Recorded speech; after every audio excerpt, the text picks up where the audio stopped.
రాధిక అమ్మా, మీ నాన్నగారు పోయి ఈ రోజుతో 10 ఏళ్లు పూర్తయ్యాయి. కానీ ఈ 10 ఏళ్ళు 10 నిమిషాల్లా గడిచిపోయాయి.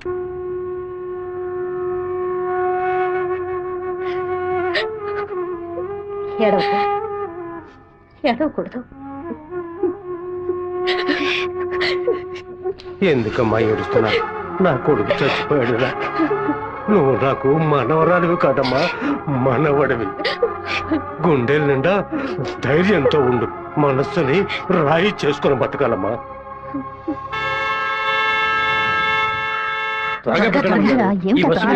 మళ్ళీ 1 బస్కి వెళ్ళాలి. దాన్ని ఆడ పెద్ద సమస్యగా ఆయన నన్నే చూస్తున్నట్టు పిరికి వెద్దవి కనుక నీకెవడు పిల్లని ఇవ్వడం లేదు, అర్థమైందా? నాకేవు, నేను తీసుకొస్తాను. నువ్వు పద పద. అందరం కలిసి ఒకసారి మాట్లాడుకుందాం. అప్పుడు కూడా కుదరకపోతే తర్వాత చూసుకుందాం.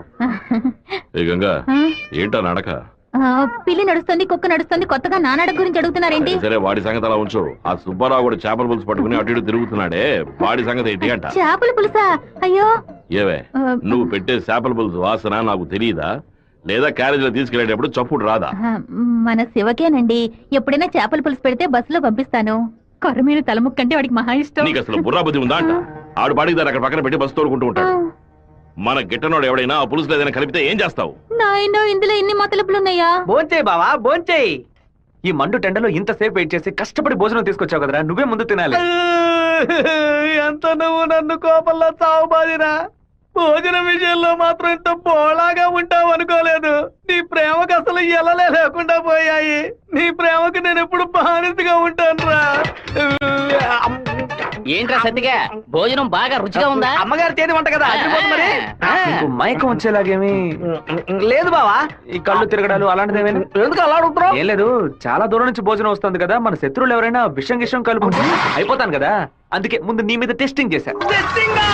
అరే దుర్మార్గుడా, నువ్వు పెట్టిన భోజనంలో ప్రేమ ఉంటుంది అనుకున్నాను, ఇలా పాయిజన్ ఉంటుంది అనుకోలేదు. 100 మైళ్ళు దాటుకొని భోజనం వస్తుంది, మీరు ఇంకేం బాగుపడతారా? ఒక తల పీసో లెగ్ పీసో తింటావా? పులి కాకలేసిన పిజ్జా తిందో. అయితే పెప్సీ తాగుతుందా? కూడబెట్టిన డబ్బంతా పోగేసి స్థలం కొన్నానే. 7 లక్షలు నమ్ముకునే కదా మన భవిష్యత్తు ఉంది. ఈ నోటీసు చూసిన తర్వాత నేను సగం చచ్చిపోయాను. ఏమిటండి ఇలా మాట్లాడుతున్నారు? అయిపోయింది, ఇంకా మన పిల్లల భవిష్యత్తు అయిపోయింది. ఏంటి క్లాస్ రాకుండా ఇక్కడ కూర్చున్నావు? ఇంట్లో ఒకే ప్రాబ్లం. కొన్ని రోజుల క్రితం మా మావయ్య ఎయిర్పోర్ట్ దగ్గర 2 గ్రౌండ్ల స్థలం కొన్నారు. సడన్ గా ఆ ల్యాండ్ ని తీసుకుపోతున్నారని గవర్నమెంట్ వాళ్ళు నోటీస్ ఇచ్చారు. మా ఫ్యామిలీలో అందరూ చాలా బాధపడుతున్నారు. అది సరే, ఎవరి దగ్గర స్థలం కొన్నారు? శివ, చెప్పు చేయండి. నేను నీకు విషయం చెప్పినట్టు రాధికాకు తెలీదు. సరే, నేను చూసుకుంటాను. దొంగ చటక ఎందుకులా తలుపు గడియ పెడుతున్నారు? రేయ్ మామా, రేయ్ ఏంట్రా బొత్తిగా మర్యాద తగ్గుతుందా? ఆ ఎయిర్పోర్ట్ పక్కన ఉన్న ప్లాట్ ని ఎవ్వరికి చూపించొద్దు అని చెప్పాను కదా. నువ్వేమో 2 ఏళ్ల క్రితం రామనాథం అనే వ్యక్తికి అమ్మావు. ఎయిర్పోర్ట్ అక్విజిషన్ నోటీస్ చూడగానే వాడు కుటుంబంతో పాటు ఊరేసుకుంటానని తాడుకోవడానికి వెళ్ళాడు. బాగుపడతావా? వాడు మాత్రం ఆ స్థలం కొన్నాడా? మొత్తం 160 మంది కొనుక్కున్నారా? వాళ్ళ గురించి నాకేం దిగులేదు. ఇతని సంగతి ఏంటి? నేను తీసుకుని ఇంట్రీమ్ స్టే ని ఎయిర్పోర్ట్ అథారిటీ కొట్టేసింది. హైకోర్టుకి వెళ్ళి పర్మనెంట్ స్టే తీసుకుంటే సరిపోయా. నీతో ఇలా మాట్లాడితే వర్కౌట్ అవుతుంది కానీ రే సత్తిగా, జేసీపీ సత్యమూర్తికి ఫోన్ చేస్తాను. ఏమావా, పోయిన సంవత్సరం మన ఊళ్ళో ఇల్లు కట్టావే, ఎంత అయింది? 20 లక్షలు. ఎందుకు అడుగుతున్నా? ఆ 20 లక్షల్ని 4,000తో నేలమట్టం చేస్తాను చూడు. ఏంది? 6 గంటలు జేసీపీ రెంట్ 3,000, 500 బయట 500 డీజిల్. నేను ఓకే అంటే కొంచెం ఏంద్ర నువ్వు అనేదే? జేసీపీ సత్యమూర్తి అన్నానా? ఒక 6 గంటల సేపు జేసీపీ కావాలి, కొంచెం లైన్ లో ఉండండి. కుదరదని ఎక్స్ట్రా చేసావనుకో, జేసీపీ ఇంట్లో వెళ్ళిపోయి ఇంటిని కూల్ చేయాలి. డీజిల్ పోసుకొని రెడీగా ఉండండి. కొత్తలే కానీ వాస్తు బాగోలేదు. ఇప్పుడు నేను చేయమంటావురా? ఏడుస్తున్నారు రామనాథం, నవ్వాలి. లేదు, డీజిల్ పోసుకొని రెడీగా ఉన్నారట. ఫోన్ పెట్టరా ముందు. ఇలా చూడండి సార్, 2 ఏళ్లకు ముందు ఆ స్థలం 7 లక్షలు కొన్నారు. ఇప్పుడు దాని విలువ 10 లక్షలు ఉంది. నేను కాదంటోలా, కానీ నేను 8 లక్షలే ఇవ్వగలను. మీ ఒరిజినల్ డాక్యుమెంట్లు ఇచ్చేసి ఈ అగ్రిమెంట్ లో సంతకం పెట్టండి. మినిస్టర్ చేత రికమెండ్ చేసి ఉంటే పోయి ఉండేది. పోయిపోయా కుర్ర కుంకల చేత సెల్ ఫోన్ లో జేసీబీ మిషన్ పెట్టుకున్నారండి. చెప్పు రాధిక. మా ల్యాండ్ ప్రాబ్లం సాల్వ్ అయిపోయింది. ఆ ఓనరే స్వయంగా వచ్చి డబ్బు చెల్లాడు. ఎవరు రికమెండ్ చేశారు. సంతోషంలో ఏం చేయాలో అర్థం కావట్లేదు. ఒక పని చెయ్యి, నీ ఇంటి పక్కన ఉన్న శివాలయానికి వెళ్ళి శివుడికి ఒక అర్చన చేయించు. లేట్ చేయకుండా అక్కడికి వెళ్ళు. సరే. అన్నా మీరు అనుకున్నట్టు ఎమ్మెల్యే తప్పుడు రూట్ లోనే వెళ్తున్నాడు అన్న. నదిలోంచి ఇసుక తీసే క్వారీ కాంట్రాక్ట్ ని ముద్దు కృష్ణ అనే బినామీ పేరుతో వీడే నడుపుతున్నాడు. రోజుకి 250 లోడ్లే తీయాలయ్యా, కానీ వీడు 450 లోడ్ల దాకా తీస్తున్నారు. ఆ మందం తట్టుని వైజాగ్ తరలించి అక్కడ పోర్టు ద్వారా విదేశాలకు ఎగుమతి చేస్తున్నారయ్యా. మన దగ్గర అన్ని ఆధారాలు ఉన్నాయా. తహసీల్దార్ గారు కూడా వచ్చారు. రమ్మని చెప్పండి. చెప్పండి. నమస్కారం. ఏంటి సార్ ఇదంతా? రాజకీయ నాయకుల అధికారం ముందు మేమేం చేయగలమండి? గవర్నమెంట్ ఉద్యోగులు ఇట్లా మాట్లాడచ్చా? అనంతపురానికి నీటి సరఫరా ఉండదు, సాగు చేయడానికి ఈలుగా ఉండదు అని వ్యవసాయాన్ని మూలన పడేశారు. జరిగే కొద్ది వ్యవసాయం భూగర్భ జలాలపై నమ్ముకునుంది. ఏటి మనను శుభ్రంగా ఊడ్చేస్తే బోర్లో నీళ్ళు ఎక్కడి నుంచి వస్తాయి? భూమాత దగ్గర నుంచి మట్టి దోచేయడం అనేది కన్న తల్లి దగ్గర గర్భసంచిని దోచుకోవడంతో సమానం. ఇప్పుడు ఏడన్నాడు రాజశేఖరుడు. ఇప్పుడు వెళ్ళి అడిగామనుకో అమ్మ మీద ఒట్టేసి నాకేం తెలియదు అంటాడు. ఎందుకంటే బినామీ పేరు మీద వ్యవహారం సాగుతుంది. కొంచెం ఓపికగా ఉంటే వాడిని ఎలాగోలా పట్టుకోవచ్చు. సరే అన్నా నీ గురించి మెసేజ్ వచ్చింది. ఏమనొచ్చిందిరా? పీ ఫర్ పొరమోకు, ఈ ఫర్ ఎద్దు, tea for thief, E for enemy, R for rowdy. ఎవరు పంపింది? సెకండరీ అశోక్ అన్న. అశోక్ ఎక్కడ వాడు? ఇక్కడే ఉన్నాడన్నా. నువ్వేనా అశోక్ అంటే? ఏమన్నా మెసేజ్ పంపా? వసంత్ అంటే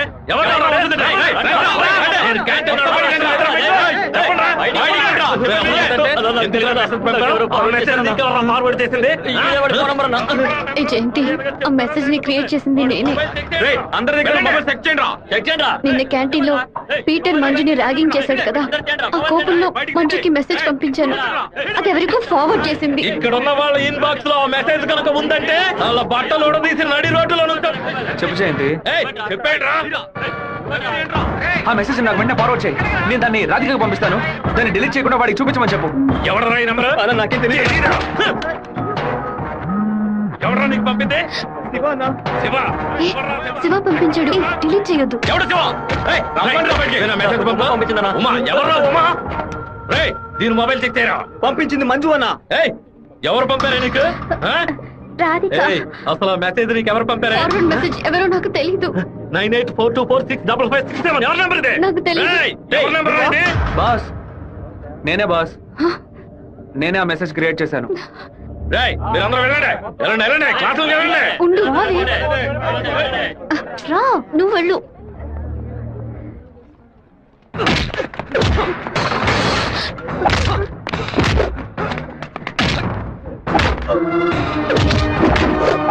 నేను వెళ్ళి నిజం చెప్పేశాను. వదులు. నిజం చెప్తే నీ డ్రెస్ చింపేస్తాడు. పర్వాలేదా? రా.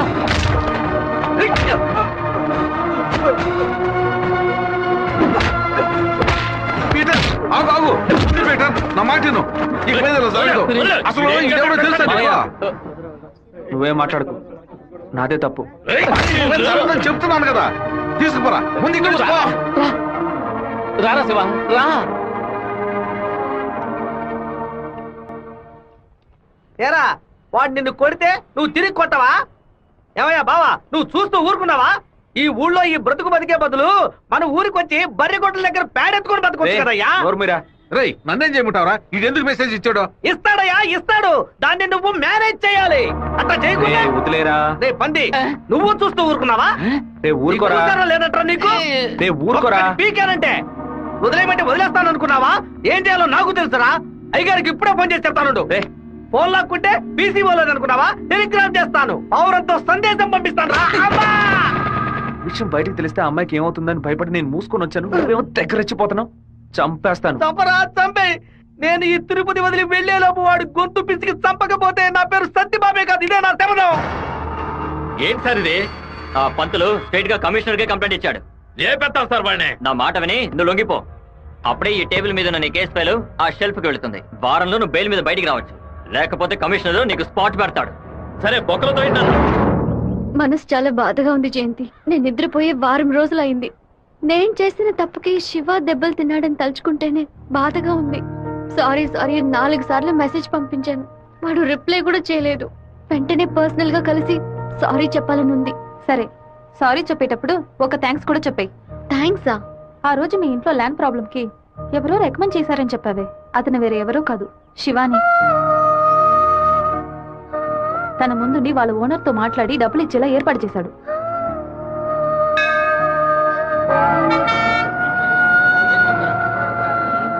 రాధిక,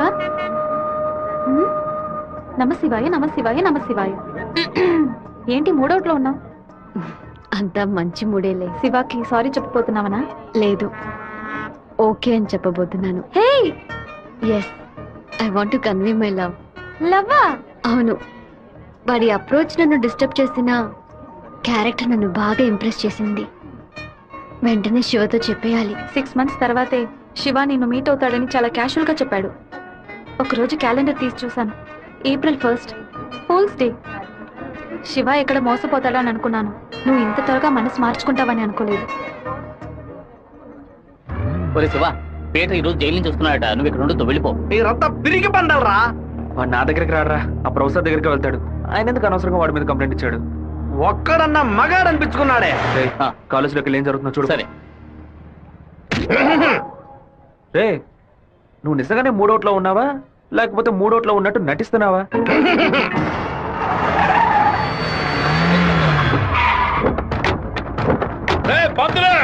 ఎక్కడున్నారా? రారా బయటికి. రే సోమనాథం,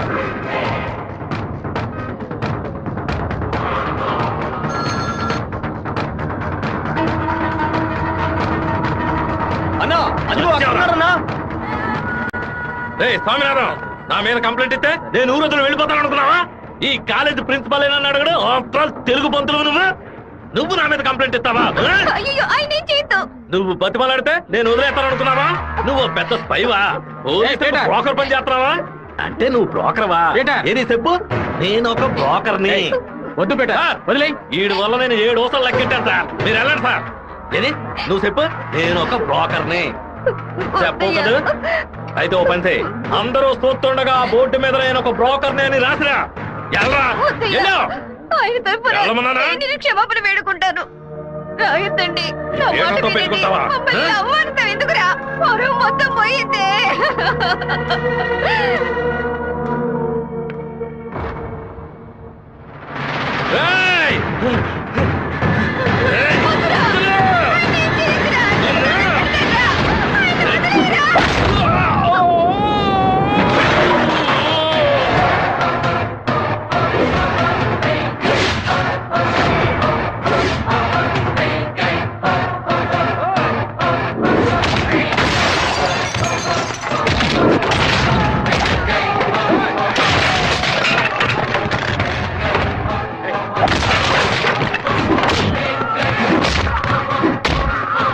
పోలీసులకు ఫోన్ చేద్దాం సార్.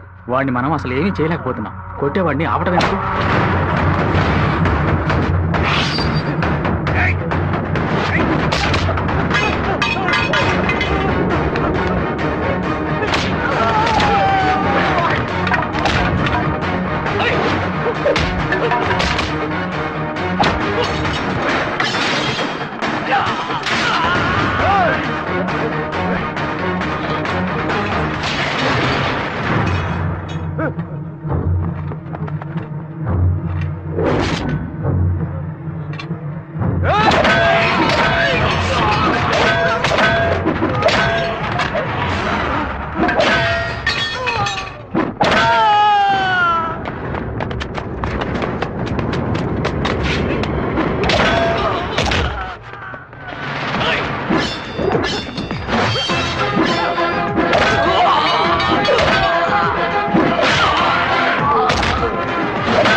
బాబు, నువ్వు అక్కడి నుంచి వెళ్ళిపో.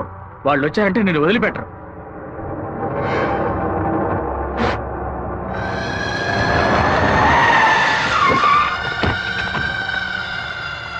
ఆడే అన్న నరకండి రావాడిని.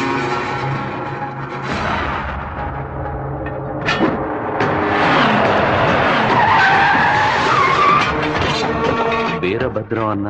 రే రే ఆగరా.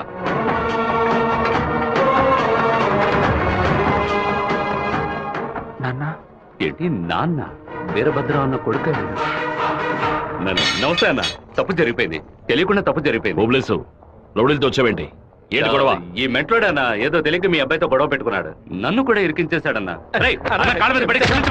ఎవరితో పెట్టుకుంటున్నావో ఎదురుకుండా ఎవరు నిల్చున్నారో చూసి మసలుకోవాలి. నా కొడుకేమన్నా జరిగిందో ముక్కలు ముక్కలుగా నరికి సొన్నముఖి నదిలో పారేస్తాను. వీడి తరఫున నేను క్షమాపణ అడుగుతున్నానన్నా. అరే కొండ్రా అందరూ. అన్న బాబు జోలికి ఒక్కడు కూడా రాడన్నా, అందుకు నేను గ్యారంటీ. మీరు బయలుదేరండి అన్నా, నేను చూసుకుంటాను. అన్నా ఏంటన్నా ఇంత పని చేశావు? ఏదో డబ్బులు కొరాడన్నా, తీరా చూస్తే వీరభద్రం గారు కొడుకన్నా. కొంచెం మిస్ అయి ఉంటే మా వాళ్ళ తల్లే కాదు నా తల కూడా నరికి పారేసి ఉండేవాడు. దయచేసి నన్ను నా వాళ్ళని ఈ మ్యాటర్ లో మాత్రం ఇన్వాల్వ్ చేయదన్నా, నన్ను వదిలేయన్నా. 57వ సెల్లు. నా కళ మొత్తం చెదిరిపోతుంది అనుకోలేదు. వాడికి ఎంత కోపమా, ఎందుకన్నా మూర్ఖంగా బిహేవ్ చేశాడు. ఆ వీరభద్రం వాడి నాన్న టెన్షన్ అవ్వదు, పెద్ద తప్పు చేశాడు. మెంటల్లా మాట్లాడుకో. నా ప్రేమ మొత్తం నా మనసులో దాచిపెట్టుకుంటాను. అతనికి ఏం చెప్పను. నా కళ కళ్ళైంది. ఏంటన్నా ఇంత పెందరాడే? రాజశేఖరం గారు తిరుపతి పక్కన 7 కోట్ల రూపాయలకు ప్రాపర్టీ కొంటున్నట్ట. ఈ రోజే రిజిస్ట్రేషన్ అట. ఆ దండపాణి గారు వచ్చి చెప్పాడు. తిరుపతి కాళహస్తి మధ్యలో 120 ఎకరాలంట. ఏ రిజిస్ట్రేషన్ ఆఫీస్? చెప్పన్నా. తిరుపతిలో స్థలం పడిపోతున్నాను. రిజిస్టర్ ఆఫీస్కి వచ్చాయి. ఓకే ఓకే అన్న. లెక్క పెట్టుకోండి.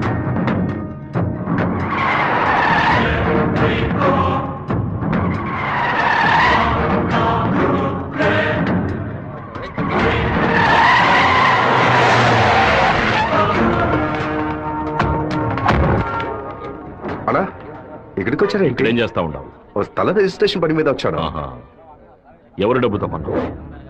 ఊరి ప్రజలకు మంచి చేస్తావని నేను ఎమ్మెల్యే చేస్తే ఏటి మనని దోపిడీ చేసి ఆస్తి సంపాదించుకుంటున్నావా? ఏంటన్నా దోపిడీ గిఫ్ట్ అని మాట్లాడతారు? ఎంత పెట్టి కొన్నావు? 70 లక్షల కన్నా. నువ్వు చెప్పేది నిజమేనా? నిజమేనా? ఆ బండి నా పంటరా. అయ్యా మీ సమస్యలో మమ్మల్ని ఇరికించొద్దు. మొత్తం వాల్యూ 7.5 కోట్లు. మాది పెద్ద కుటుంబం. ఈ డబ్బు అందితేనే మా ప్రాబ్లమ్స్ అన్ని సాల్వ్ అవుతాయి. మీ డబ్బుకు వచ్చినటువంటి ఆపద ఏమీ లేదు.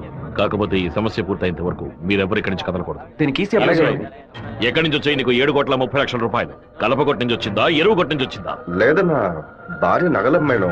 వ్యవసాయంలో కొంచెం డబ్బు వచ్చింది. ఓహో, నీ పెళ్ళం 40 కిలోల బంగారం తీసుకొచ్చిందా? ఏంటన్నా కొంచెం మర్యాద ఇస్తే ఓవర్గా మాట్లాడుతున్నావు. అనంతపురానికి నేను ఎమ్మెల్యేనా మీరు ఎమ్మెల్యేవా? అన్నిటికీ సంజాయిషులు చెప్పాలా? అందరూ ఇంటి నుంచి డబ్బు తీసుకొచ్చే పార్టీ పడుతున్నారా?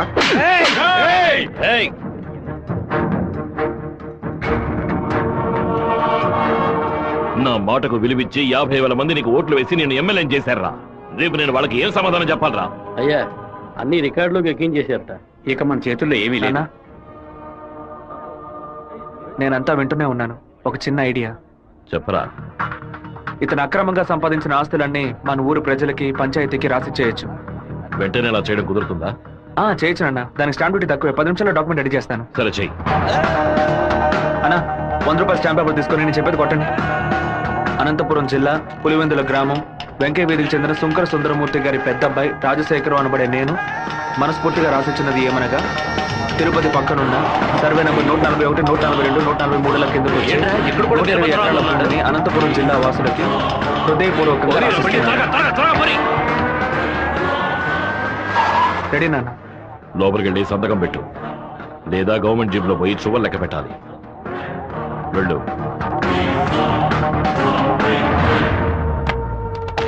రాజశేఖరం, ఎప్పుడైతే నువ్వు ప్రజల డబ్బుని దోచుకున్నావో అప్పుడే ఎమ్మెల్యేగా ఉండే అర్హతని కోల్పోయావు.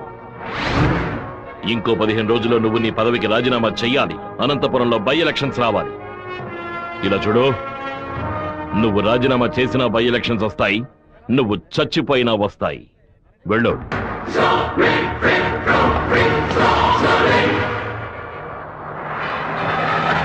ఏంటన్నా ఇది? 4 రోజుల నుంచి ఇక్కడే ఉన్నాం. ఊరు నుంచి అక్కేమో ఫోన్ చేస్తా ఉంది. ఏ ముహూర్తం నిలబట్టావురా? వాడు నన్ను కొట్టిన విషయం జిల్లా అంతా తెలిసి ఉంటుంది. మానం పోయింది, మర్యాద పోయింది, దాచుకున్న డబ్బు అంతా పోయింది. ఆ పిల్ల నా కొడుకు ఐడియా వల్ల వీరభద్ర కాడు నా ఆస్తి మొత్తం రాసి తీసుకున్నాడు. ఆ నా కొడుకుని లేపేయకుండా ఊళ్ళకి వచ్చిన భార్య కూడా నాకు మర్యాద ఇవ్వదు. ఆ ఓబులేషన్ రమ్మని చెప్పు. హైదరాబాద్ లో మన పార్టీ మీటింగ్ వెళ్తున్నాను. రేపటికల్లా వీరభద్ర కొడుకు చావాలి. అన్నా మళ్ళీ తప్పు చేద్దాం. నేను నిన్ను చేయమంటల్లా, బెజవాడి నుంచి మనుషులు రప్పిస్తాను. నువ్వు నీ వాళ్ళు మూల నుంచి చూడండి, మధ్యలో దూరి కెలక్కండి. సరే అన్న. మనల్ని వీడి వీరభద్రాన్న కత్తికి బలి చేసేలా ఉన్నాడు. రేపు ఉదయం లేవగానే ఈ ఊరు నుంచి ఎస్కేప్ అయిపోవాలి.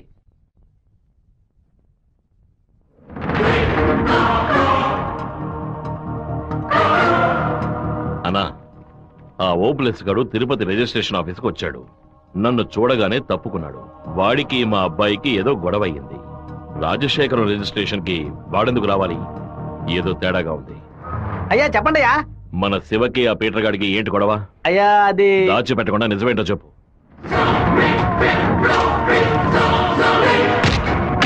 నా దగ్గర దాచేశారు కదూ.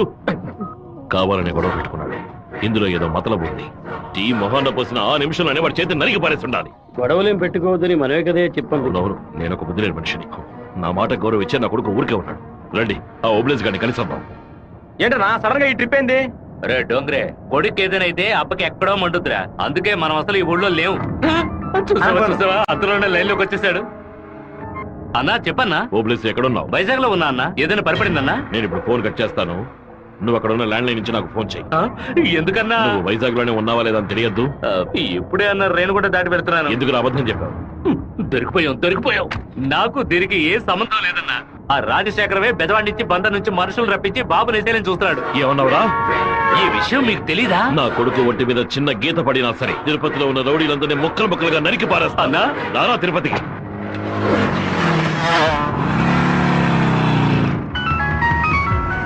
బాబు ఎక్కడున్నావు? రిజిస్టర్ ఆఫీస్ వరకు వెళ్తున్నాను నాన్న. పక్కన ఏదైనా పోలీస్ స్టేషన్ ఉందా? తిలక్ నగర్ పోలీస్ స్టేషన్ ఉంది నాన్న. నువ్వు వెంటనే వెళ్ళి ఫోన్ చేసి ఆ ఇన్స్పెక్టర్కి. దేనికి నాన్న?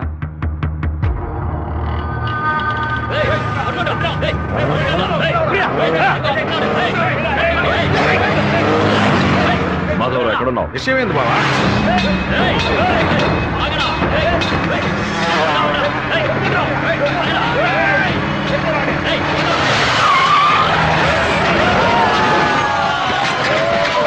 స్టేషన్ గారికి శివ ఎక్కడికి రాలేదని చెప్పారు బావా. మన వాళ్ళకి ఫోన్ చేసి తిలక్ నగర్ మొత్తం వెతకమని చెప్పు.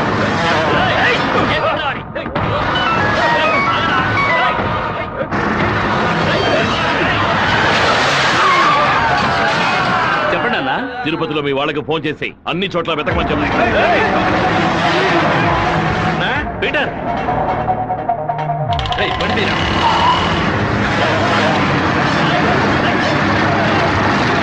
తిరుపతిలో ఏ ఒక్క చోట వదలకుండా మన వాళ్ళతో వెతికించు.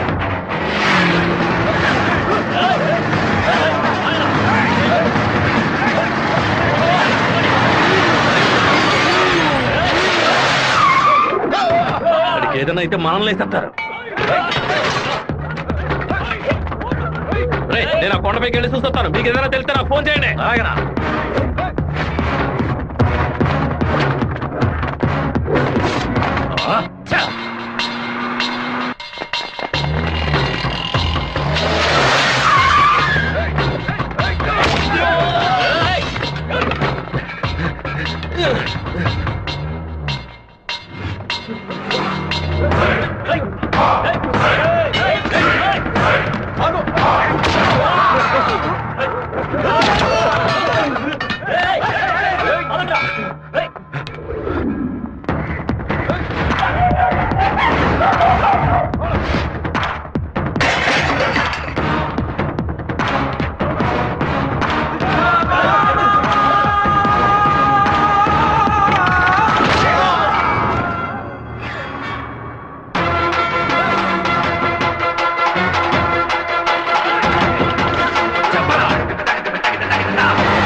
సరేనండి చెప్పేస్తా. తమ్ముడు మన అబ్బాయి నరికేసే కదా వచ్చాడు, ఓటం పాలయ్యి రాలేదు కదా. ఏ గొడవలకైతే పోకూడదు అని నా బిడ్డ దూరంగా ఒదిగి ఒదిగి ఉన్నాడు, వాడే కత్తి పట్టుకునేలా చేశారు. ఇలా చూడు ఓబులేసు, రోడ్లో వచ్చేపోయేవాడు అందరూ సెల్ తో ఫోటోలు తీశారు. ఈవినింగ్ పేపర్ లో న్యూస్ వచ్చేస్తుంది. ఖచ్చితంగా రిమాండ్ చేసే తీరాలి. కేసు రాసేటప్పుడు పర్సనల్ మోటివ్ వేయలేదు, ఆత్మరక్షణ కోసమే నరికాడని రాయి. మెయిన్ మ్యాటర్ లో నరికినోడే స్వయంగా సరెండర్ అయ్యాడు అని అండర్లైన్ చేసి మరీ రాయి. అప్పుడేనయ్యా బాబుని బెయిల్ మీద విడిపించగలం. ఎంతో చెప్పి చూశానన్నా, 15 రోజులు రిమాండ్ లో ఉంచి తీరాలని ఇన్స్పెక్టర్ అంటున్నాడన్నా. నా మనుషులు 4 లోపల సబ్ జైల్లో ఉన్నారన్నా.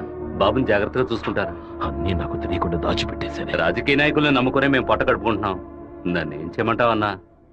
క్షమించన్నా. వెళ్ళు వెళ్ళు. రాజశేఖర్ ఇప్పుడు ఎక్కడ ఉన్నాడు? పార్టీ మీటింగ్ అని హైదరాబాద్ వెళ్ళాడు. చిన్నగా హైదరాబాద్కి పోనిపో. వాడు శాస్త్రసభ నుంచి బయటకు వచ్చేటప్పుడు అక్కడే వాడిని నరికి పారేస్తా. నాన్న మీరేం టెన్షన్ అవ్వకండి. మీరు కంగారు పడితే వాళ్ళు వేసిన ప్లాన్లో సగం గెలిచినట్టే. మీరు ఊరికి బయలుదేరండి, తర్వాత ఏం చేయాలో మెల్లగా ఆలోచించుకోవచ్చు. అయ్యా టైం అయింది, కోర్టుకు తీసుకెళ్ళాలి.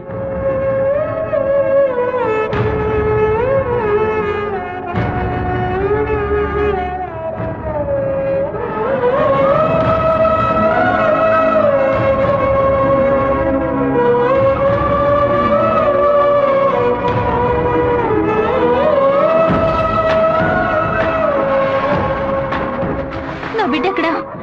నా బిడ్డ రాలేదా? వాడిని జైల్లో పడేస్తారా? ఇందుకేనా వాడిని ఊరికి పంపించింది? భగవంతుడా, నా కడుపు మండిపోతుంది. నా కడుపు ఒక్కరోజు కూడా వాడిని చూడకుండా ఉండలేదే. ఎప్పుడైతే నా కొడుకు నేను లేపడానికి వాడు ప్లాన్ వేశాడో ఇంకా వాడు బతకడానికి వీల్లేదు. హైదరాబాద్ వెళ్ళి వాడి పొట్ట కోసేసి ఆ పేగులు మెడ వేసుకొచ్చానా? వాడు ఊరితో గొడవ పడలేదు, నాతో గొడవ పడ్డాడు. వాడిని నేనే నరికి చంపాలి. ఏ రోజైతే వాడు ఈ ఊళ్ళో అడుగు పెడతాడో ఆ మరుక్షణమే వాడి తల తెగి. అన్నా, ఈరపత్రం కొడుకులు లేపేయడానికి మనమే మనుషులు పంపామని అతనికి తెలిసిపోయింది. ఇప్పుడు ఊరికి వెళ్తే మనది ఊరికి వదలడు. అవునన్నా.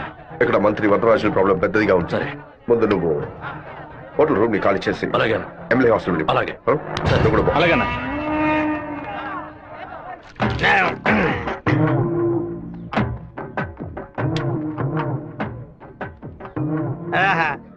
తాగి ఉన్నామే, తాగి బండి డ్రైవ్ చేసుకుంటూ పోతే పోలీసు వాళ్ళు లోపల పెడతారు. నెట్టుకుంటూ పోతాం.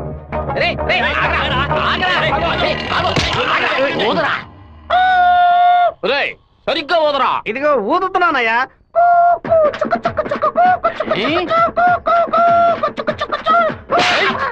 ఎగతాళా? మందు కొట్టవలేదో తెలుసుకోవడానికి ఊదమంటే కొట్టానయ్యా. వీధి వీధికి వైషాప్ ఓపెన్ చేసి పెట్టి రెంట్రా తాగండి అంటూ మా దగ్గర ఉన్న డబ్బులన్నీ నాకి పారేస్తున్నారు. సైకిల్ మీద బైక్ మీద వచ్చిన వాళ్ళు అక్కడ ఎట్టేస్తారా? దాని మీదే కదా ఇంటికి వెళ్ళేది. ఒక పని చేయండి అయ్యా, తాగుబోతులకు మాత్రం రాత్రి 7 గంటల తర్వాత ఒక బస్సు ఏర్పాటు చేయండి. మేము ఫుల్ గా తాగి ఇంటికి వెళ్ళి హ్యాపీగా తొంగుంటాం. ఓవర్గా మాట్లాడగరా. అలాగే మాట్లాడతానండి. తాగేసి బండి డ్రైవ్ చేసుకుంటూ వెళ్ళకూడదనే చట్టం ఉంది. చట్టం ఉందా? బండి నెట్టుకుంటూ వెళ్ళడం తప్పు కదా, కానీ ఎవడ బండు నెట్టుకుంటూ వెళ్ళడం తప్పురా. నెట్టుకొచ్చింది మా హెడ్ గారి బండి అయ్యా.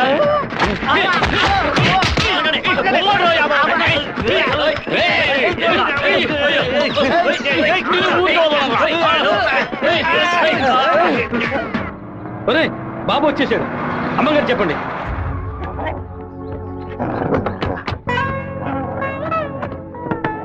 తూర్పు వైపు తిరిగి కూర్చోండి బాబు. బాబు కూర్చో.